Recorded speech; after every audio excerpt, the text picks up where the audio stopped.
Crônicas do Amanhecer. Por Feijão. Centro Espírita Allan Kardec de Balneário Gaivota, 25 de julho de 2021. O conforto da fé em um período de perdas e dores, parte 2. O Brasil vive uma tragédia como nunca viveu em toda a sua história moderna. As vítimas do novo coronavírus se acumulam e, com um volume cada vez maior, viram meras estatísticas oficiais. No coração daqueles que perderam um pai, uma mãe, um irmão ou uma irmã, um amigo, uma amiga, um avô ou uma avó, a dor é incalculável. Não há número que a represente. É nesse momento que o apoio espiritual cumpre um papel fundamental, o de dar consolo aos que sofrem, respostas aos que têm dúvida, e caminhos aos que se sentem perdidos. No Brasil inteiro já são oficialmente 325.284 vidas perdidas para a Covid-19. Somente nesta semana, entre segunda 29 e quinta-feira 1, foram reportados 13.078 óbitos no país. No Rio Grande do Sul, as mortes ultrapassaram a marca de 20.000 nesta quinta-feira. As mortes aumentam em uma quantidade assustadora. Diante desse quadro de tragédia, misturada com medo e desalento, é da natureza humana buscar acolhimento. E, quando os médicos não sabem responder às dúvidas que surgem em momentos como esse, as respostas costumam ser buscadas em outros lugares, com outras pessoas. As crenças religiosas funcionam como um esteio em momentos de dificuldade. No caso do atual, as perdas são amplificadas, pois as pessoas sequer podem se despedir de seus entes queridos que se foram, visto que os protocolos sanitários impedem a realização de cerimônias como velórios. Cada crença enxerga a doença, a morte e o luto à sua maneira. Boa parte delas se assemelham em alguns pontos, mas também se diferenciam em outros. Independentemente de como cada religião trata o fim da vida, todas elas estendem a mão e oferecem um apoio. Apoio esse que se dá não só a quem está doente, mas também para seus familiares, amigos e conhecidos. A percepção de que houve um aumento no número de pessoas que buscam conforto espiritual no atual período é compartilhada por líderes religiosos gaúchos. Allan Kardec nos esclarece no Evangelho segundo o Espiritismo que, do ponto de vista religioso, a fé consiste na crença em dogmas especiais, que constituem as diferentes religiões. Todas elas têm seus artigos de fé. Sob esse aspecto, pode a fé ser raciocinada ou cega. Nada examinando, a fé cega aceita, sem verificação, assim o verdadeiro como o falso, e a cada passo se choca com a evidência e a razão. Levada ao excesso, produz o fanatismo.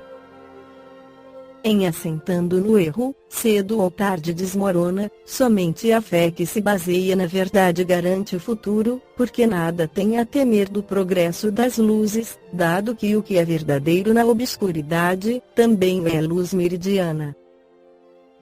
Cada religião pretende ter a posse exclusiva da verdade, preconizar alguém a fé cega sobre um ponto de crença e confessar-se impotente para demonstrar que está com a razão. Diz-se vulgarmente que a fé não se prescreve, donde resulta alegar muita gente que não lhe cabe a culpa de não ter fé. Sem dúvida, a fé não se prescreve, nem, o que ainda é mais certo, se impõe.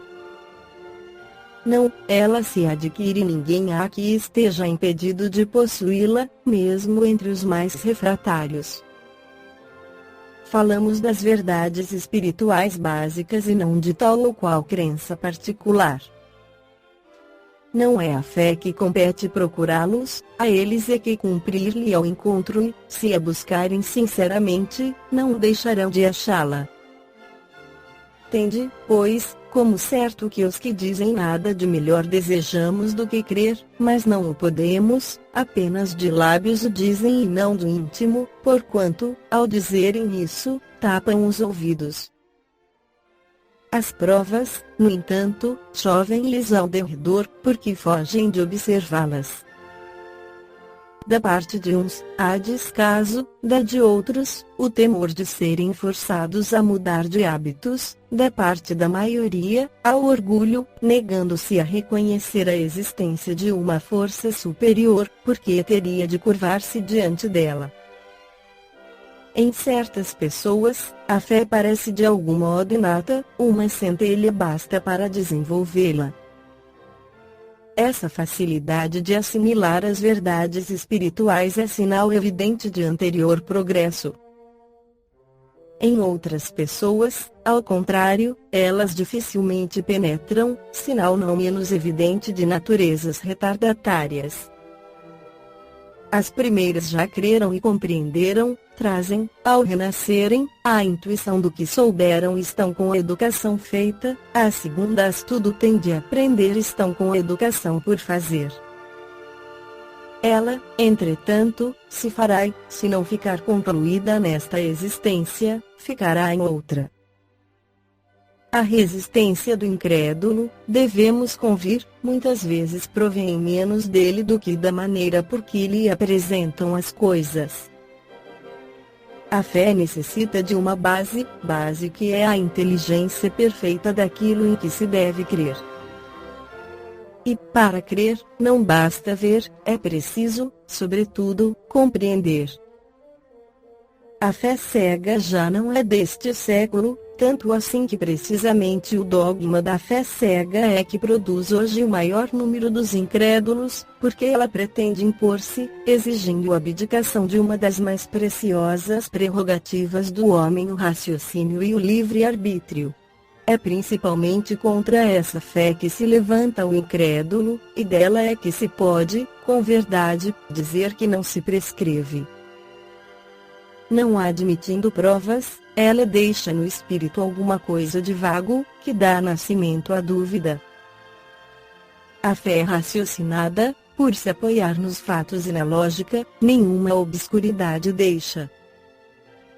A criatura então crê, porque tem certeza, e ninguém tem certeza senão porque compreendeu.